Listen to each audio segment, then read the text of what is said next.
Good morning and welcome back to the channel. So I have a very important video to go over with you today. I have a lot of on-chain data to go over and going over the health of the market, where we stand today. Are big hands buying?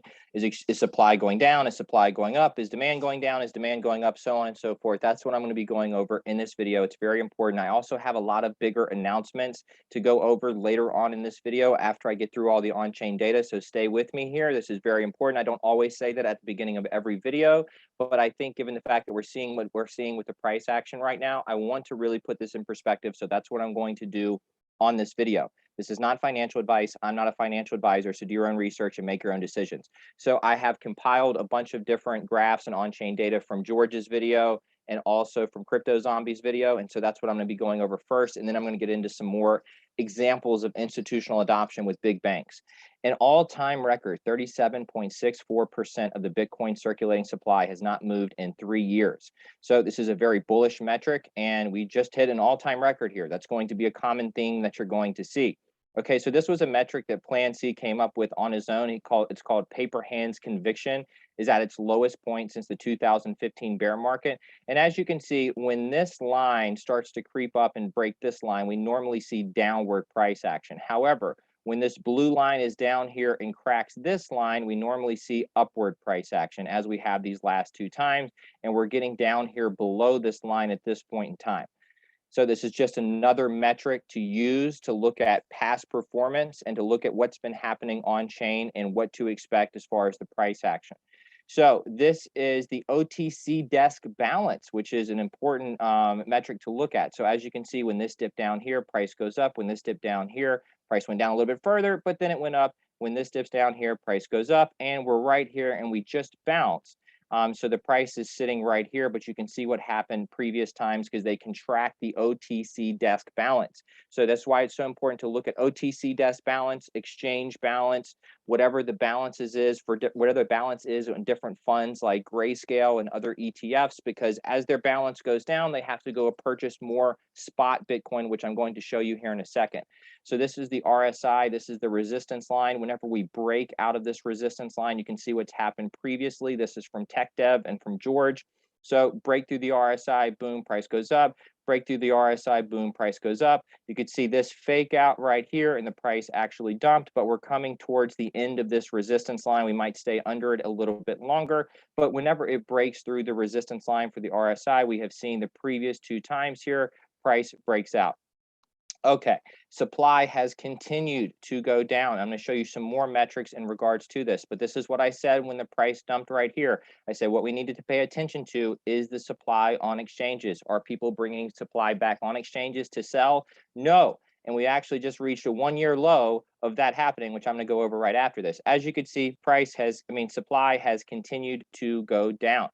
Okay, so Bitcoin exchange outflows resume. So people taking Bitcoin off exchanges as stock markets get over Fed jitters. Crypto investors appear to have resumed Bitcoin accumulation, a sign they expect the price to rise after U.S. stock markets overcame concerns about the economy to post their strongest gains in 10 months. So it talks about just the level. It says the level fell to negative 5,924 Bitcoin on Sunday, the lowest reading since early August. Okay, in this last part here, according to Into the Block, coins worth $3 billion left centralized exchanges last week. This is last week, the biggest weekly outflow in 5 months. We just saw the biggest weekly outflow in 5 months.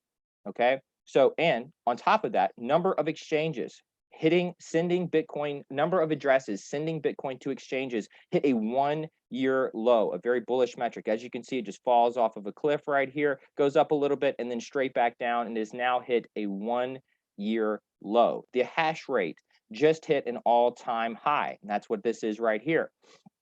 On top of that, Purpose ETF, this is the ETF in Canada, and this is why supply matters when it comes to exchanges, ETFs, ETPs, different types of funds, trusts, different things like that.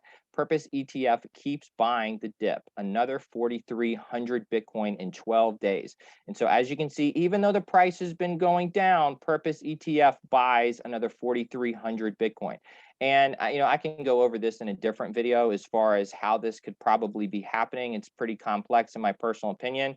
I have, my general theories on how this happens, but it's, there's a lot of manipulation taking place. I'm just going to put it that way. Okay. Net unrealized profit and loss. As you can see, the previous times we've had blow off tops. You see where this is, and you can see where it is now. We're significantly under the spot price. Okay, this breaks that down a little bit better. As you can see the graph down here, and you can see where this is at the 0.50 and the 0.75 level. And we are, dramatically under that, dramatically under the spot price. This just breaks that down a little bit further in comparison to 2017 and 2013. This is the market value versus realized value Z-score. You can look and see where this peaked right here, and we peaked here, peaked. Almost peaked right here, but we did peak, and then we are absolutely nowhere close when you compare where the market value compared to the realized value is compared to the spot price. Okay, so realized HODL ratio, I guess a similar metric. As you can see, peaks right here, and we're significantly under it. So this is from Benjamin Cohen. He talks about lengthening cycles. He's been talking about this for a while. I do like Benjamin Cohen. He's very consistent. He's very, practical.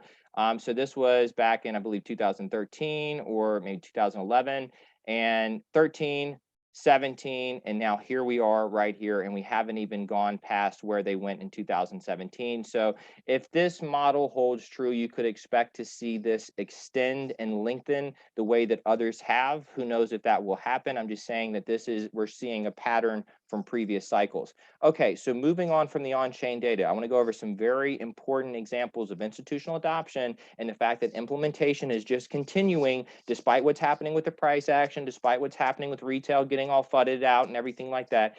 Implementation has continued. Wells Fargo, HSBC to settle Forex transactions using blockchain. The banking giants will use a blockchain product to settle US dollar, Canadian dollar, and pound and euro transactions. On top of this, the announcement comes as other Wall Street banks, such as Goldman Sachs, were reportedly looking to integrate blockchain technology into their regular processes because this is the implementation of blockchain technology in the new system with cryptocurrency, Bitcoin, CBDCs. It's all one product. It's happening right now. They're implementing it right now. They're trying to make people think this isn't happening by dumping the price, but it is happening, and it's going to continue to happen. JP Morgan was also looking to hire software engineers to focus on collateral blockchain tokenization. They're getting rid of the old payment rails. They're moving everything onto the blockchain. They're doing it right now. It's happening. And beefing up its Onyx division, which was created to oversee the development of JPM Coin, the bank's wholesale payments token. Okay, so a $243 billion Abu Dhabi state fund investing in cryptocurrency, investing in the cryptocurrency ecosystem. All right, so this is a state fund in Abu Dhabi now investing in cryptocurrency to the tune of, or the fund size is 243 billion. Okay. Now, the first traditional bank in Europe to add Ethereum to its cryptocurrency services. This is the BBVA of Switzerland, one of the largest banks in Europe. Okay, and this is the branch out of Switzerland. Okay, so BBVA of Switzerland was the first traditional financial banking institution in Europe to implement Ethereum into its crypto offerings. According to the bank's CEO, the decision to add Ethereum as a part of its crypto offerings was based on the spark of interest among the majority of investors. And again, this is in Switzerland, where the Bank of International Settlements is also headquartered, where much of the banking hierarchy is headquartered, in my personal opinion. And they say spark of interest among the majority of investors. Okay, so the BBVA of Switzerland is also going to continue expanding its offerings of digital assets in the upcoming months. The bank has already positioned itself as one of the leading offerings on the market that gives exposure to digital assets and is moving forward on the crypto adoption path. This is the largest online bank in Switzerland. Okay, Swissquote. Switzerland's largest online bank plans to launch crypto exchange. This two things just came out, I think, today or yesterday. All right. So This came out last week. Gemini partners with Colombia's biggest bank for crypto trading. Currently, crypto assets custodian Gemini already has outlets in 6 Latin American countries, with Colombia becoming their latest to join the pool. In total, the firm operates in about 60 countries around the globe. Okay, so this is the top financial institution. All right. So this was last month. The CBA partners with Gemini and Chainalysis to roll out crypto services. So this is one of the largest banks in Australia. Okay, so Commonwealth Bank of Australia has partnered with crypto exchange and custodian firm Gemini and blockchain analysis company Chainalysis to become the first Australian bank and one of the largest Australian banks to begin offering customers the ability to buy, sell, and hold crypto assets. And this is a testament to how crazy the world is right now, because this story, I remember briefly mentioning this on one of my videos, but this story was just a no story. And the fact that the IMF came out and issued a warning about an economic collapse unless the G20 extends debt relief. So unless they manipulate debt more, that, you know, we might look at some type of a collapse. It was primarily talking about in other countries, but we know how interconnected all of our economies are at this point in time. And we know that the same thing is happening in every single country all around the world. It's just the amount of the degree to which it's happening and how quickly things are deteriorating there and how quickly the new system is being implemented there. But this is really a testament to how crazy everything is that this wasn't even really a story. You know what I mean? So just wanted to throw that back out there. All right. So when we were in this range right here, on chain looked great. The implementation was continuing. More announcements were starting to come out, but yet we were continuing to go down. We could see that large hands were accumulating on chain, but the price was continuing to go down, and it went down all the way to the point to where they couldn't hold it down anymore, and then boom. And then because of liquidations and price manipulation, but primarily liquidations in my personal opinion, price comes back down, settles out. I remember hearing right here, this is a dead cat bounce. It's going back down to 20K, blah, blah, blah, blah, blah, blah, blah. And then we go and hit new all-time highs. And then we experience this pullback with several large liquidation events that have happened leading to this, and whales selling to drive the price down. So you have to understand that, you know, these whales, these people manipulating the market, they probably have a Bitcoin fund that is solely designed to buy and sell Bitcoin, spot Bitcoin, to manipulate the price of the spot market. That's my personal opinion, because these people can buy down in this range. They can buy a bunch of Bitcoin down in this range and just let it roll. And just let it roll and let the market go. And then all of a sudden, when they're ready, they can sell. Then they can sell more. They can sell more. And they can just do that. It should counteract itself. But because you add the liquidations on top of it, that selling pressure alone counts for exponentially more than what it should, because it carries with it all of those liquidations. All right, so let's talk about the catalyst here. Spot Bitcoin ETFs in the US and in other countries. Why is this important? Because for those spot ETFs, for those spot funds, for those trusts, once their supply gets down, they have to go buy more Bitcoin, like we saw with that Canadian fund earlier in this video. The FDIC putting Bitcoin on their or allowing banks to put Bitcoin on their balance sheet. We're already seeing banks around the world adopt this at a rapid pace. They have a phased implementation, and so there's going to be more announcements. That's why I can tell you with certainty there will be more announcements that come out over the next 2 to 3 weeks. And I've been able to say that with certainty for the last 6 months, because I can see this as one big implementation process. Okay, all of these announcements, many of them have already been worked out. Implementing new technology at the enterprise level at scale all around the world is a massive, massive project. And those things have been happening for a long time, as far as vetting out which technology they're going to use and implementing it into their systems and ensuring compatibility across different platforms. So that is a long process. It takes time. When we hear an announcement come out, that has been in the works for quite some time. So I imagine there is an avalanche of announcements that have not been released yet, and they're going to be gradually released week by week for the next, until we're done. Okay. Another country is following El Salvador and making Bitcoin legal tender. Big corporations putting Bitcoin on their balance sheet, which I believe that we will find out more examples of that in the next 6 months, especially as the price has been down. I'm sure that some of them have bought Bitcoin for their balance sheet, and we will find that out in 3 to 6 months, in my personal opinion. Walmart and Amazon officially accepting Bitcoin and cryptocurrency. We know that they're going to do this. They've already came out and announced that they're putting together a team to roll out their own plan. 2 of the largest retailers, online and then in-person retailers in the world, them fully accepting cryptocurrency, a big catalyst in my personal opinion. Also, dollar collapse, economic collapse, global conflict with Russia. There are numerous major catalysts that are sitting out there, and we are in the middle of the implementation process. And the reason I say that so much is because it's so significant, and you don't know when they're going to do what they're going to do with the price. We don't know when they're going to have their moves planned. In my personal opinion, they have it planned as far as when they're going to pump the market, when they're going to put down very big purchases, okay? But we know that implementation is going to continue, and in my personal opinion, price action will follow that. I just don't know the time frame on when that's going to happen, and I'm not going to speculate on the time frame because, in all honesty, as long as the implementation continues, I don't care about short-term price action because I can see what's happening, right? If I see them continuing to implement, I don't care. That just makes me, personally, that makes me, glad that they keep the price down. Because if we weren't seeing all these announcements, because these announcements make crypto less and less and less speculative. The more announcements, the more adoption that happens, the less speculative crypto becomes.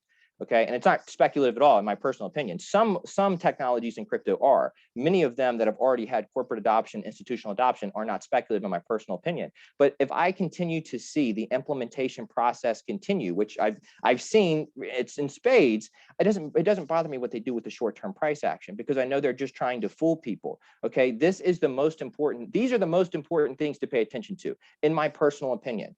Okay, in my personal opinion, these are the most important things to pay attention to. So, but I will say, I had inaccurate expectations for what a certain amount of adoption and institutional buy-in and implementation. I had an incorrect perception of what that was going to do to short-term price action. And, I originally thought, okay, the more we see this, the price is just going to continue to go up because people are going to continue to buy. You have to understand how they manipulate this market. They manipulate Bitcoin and Ethereum and a couple other proof of work cryptocurrencies. And I get it, Ethereum's transferring to proof of stake, but they manipulate those differently than the other proof of stake protocols. They can manipulate those through liquidity pools. They have to manipulate Bitcoin and Ethereum a little bit more with the spot market itself. But understanding how they manipulate the prices of those, it does help give you a better perception on what's happening, especially in times like this. They're just manipulating the price and they're suppressing the price. And in my opinion, as long as they continue implementing the new technology, nothing changes. And not just that, everything, in my personal opinion, looks very good on chain. So, I'm going to continue business as usual. I'm going to continue accumulating. That's not financial advice. You can do whatever you want, and please do whatever you feel comfortable with for yourself. But I'm going to continue business as usual because there has been nothing that's happened that makes me become even remotely bearish on this market. Actually, the exact opposite. Everything that's happened has just made me more bullish on the market. And exactly what I went over in this video is my reasoning behind that. So that's all I have for this video. This was not financial advice. I try to get through this as quickly as possible. Take a deep breath. Okay, so thank you everyone who's liked, share, and subscribe. Let me know your thoughts in the comment section below. Let me know if I messed anything up. If I missed anything, happy to correct that. But yeah, that's all I got. Take care. Have a good day. I will see you in the next video.